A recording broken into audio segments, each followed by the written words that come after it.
Captain Gary. That's a pleasure to see you again. Now we're here in Miami at an amazing event, which is actually organized by Lives Amplified Global Institution of World Leaders. And today with us, President Fernandez, the President of the Dominican Republic. That's incredible. The atmosphere here is amazing. So how this event for you? Could you share what's very, probably unique things you learned today or heard today? What amazing people you met, or anything you would like to say about the event? Well, firstly, I'm delighted that you were able to make this event because it is an important event. Besides the president of Dominican Republic here, there's a lot of diplomats, a lot of politicians, influential people here, and they need to see that the Ukrainian television is here.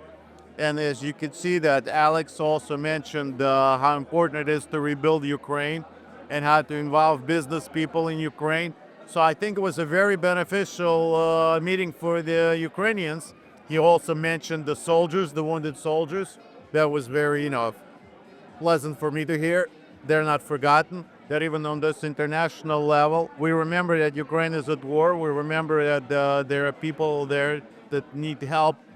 And hopefully some business people and some diplomats here are more aware of the situation, the global situation.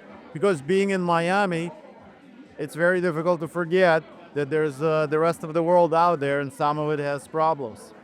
That's for sure, and I truly support your words because I think it's very important. Such events are just incredible and unique because here are people from government, people from business, and to hear that wording about Ukraine, about soldiers, that's heartwarming. Your presence here is also very important, so I'm glad that you made it. And hopefully you're going to continue with all these international events. Your television program will continue to participate in it. Yeah, for sure. That's definitely what actually unique you can say about the Lives Amplified, and what actually you think it gives to you, the membership. Well, I think that the most important to me personally, I know that there are people here who are very diplomatic and they're making it sound like very diplomatic, but in a sense, it compensates to where United Nations is not, because it's so huge. Where this one is actually made up volunteers of people who do want to make change, and they're not doing it for the sake of some government. They actually represent business people, and business, that's what makes people work together. So instead of just like one gentleman here says, let's make hummus instead of war. So this is what I think it is, an extension or an addition, beneficial addition to the United Nations, real United Nations. Actually, you just remind me also that one of the speakers was speaking about the war situations in the world, and Ukraine, of course, and Gaza situation, like everything. And actually, I really loved the word he said, that it's more about the conscious, and that's something is happening when people decide, start warring and, war and start killing each other. So what do you think, just like, what's your thought on that, just from the moral perspective, I would say? What can you say in regards of that, of as a society, I mean, like, what's happening to people in regards those who decided to make wars and just all of a sudden, kill other people? Like, what do you think? Like, what is going on? Like you said, it's a very good word, conscious. When people are conscious of something, because if they're not conscious, they're unconscious, and then they don't realize what they're doing because they're not controlling the situation. And of course, war is it's madness. It's pure madness.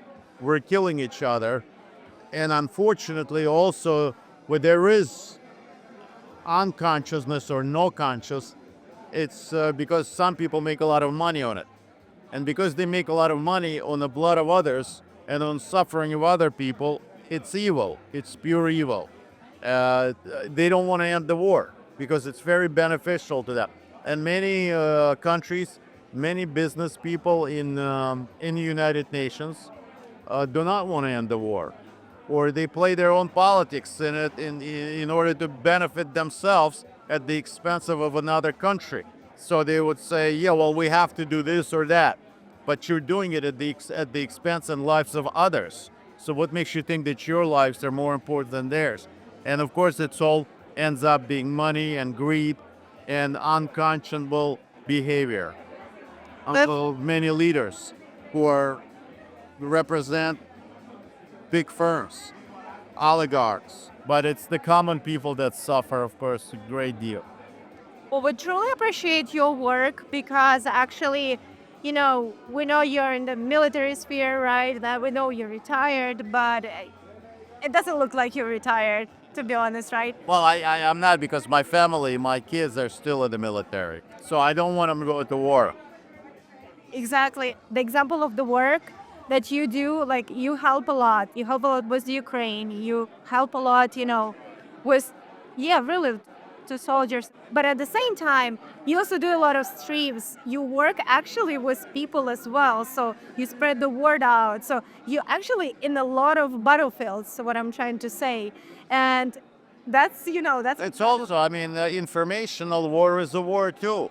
And unfortunately, and I blame many so-called journalists saying that what you're doing is unconscionable. I know you're getting paid for it, but what you're doing is the blood of Ukrainian soldiers and the blood of Israeli soldiers and the blood of civilian people are on your tongues, are on your tongues. And one day you will be responsible. Somebody will hold you responsible for your behavior. That is why I enjoy your television so much and giving you interviews like that. What they doing it is because somebody bought them to do it, made them do it.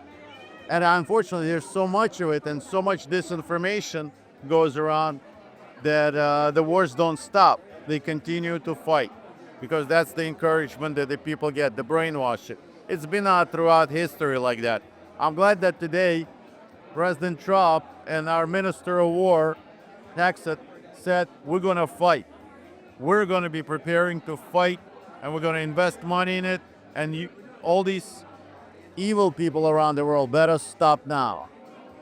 Thank you very much. You did a great, really point all the points, but I really love and enjoy this message about the journalism because that's, I think it's important for people to understand that when the journalists or any other, like, there are a lot of like influencers and stuff like doing disinformation, they have to understand that they gonna be accountable and the lives of people on their hands. I will be the first one to go and testify because I know them. And I read about your television. I thought I was the only one that I saying, listen, I'm trying to help, and I get all this attack and all this trying to discredit me, supposedly the people that were trying to help. And then I read about your television station. I said, okay, I'm not the only one. You were here.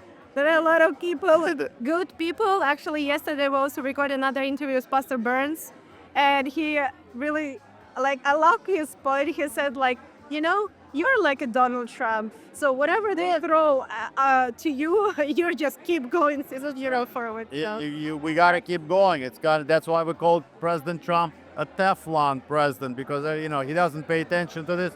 We got to do the right thing at the right time for the right reason.